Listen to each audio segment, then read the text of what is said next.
I guess it comes with, when you're at that point in your life, but you keep poking fun about, oh, we're the old Hardys, but we can still move. Like, I mean, you can, and I think like Ricky Morton's a good example of a guy that like, yeah, he doesn't move like he used to, but he's still, I think Ricky Morton's still pretty cool. Like, do you aspire to be like at a certain or like a certain wrestler in that regard?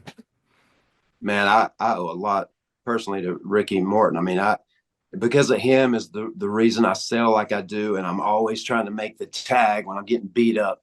I mean, that came from just watching him back in the '80s, and I'm so grateful that he's a friend of ours. And so yeah, I've learned so much by just watching, the Rock and Roll Express, the Midnight Express, the Freebirds, and I think some of that stuff from the '80s I'm going to be bringing into TNA. I'm going to be recycling that here in 2024, 2025. Yeah, Ricky is a great guy, and just like Jeff said, it's great to be able to consider him a friend.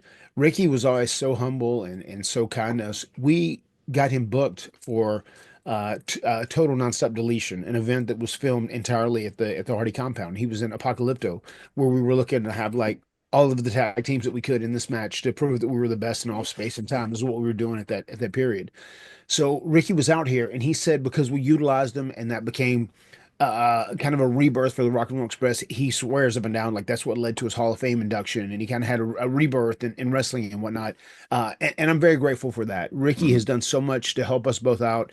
He's been great to listen to. He's been great to learn from, and he obviously majorly inspired both of us when we were younger. I think Ricky Morton and Shawn Michaels are the two guys Jeff looked to, and that made him become such a great seller in the ring. And Jeff says he shines when he sells, and he truly does. And I think Mhm. the people he looked to more than anyone were Ricky Morton and Shawn Michaels. Yeah, and I still say your match with The Undertaker on Raw, like still one of my favorite matches of all time, just because of the drama involved, the story, the selling, like you like literally like dragging yourself up to, get back to your feet on the ladder. I think matches like that highlight what you're talking about.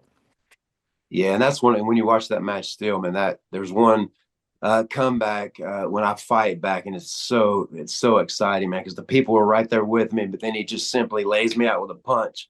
But yeah, it's so exciting still to watch that match now and see how inspiring it was to all these new young wrestlers that are here, especially in TNA. It's just so uh, cool when they've been inspired by me over the years, and so I'm so proud of that.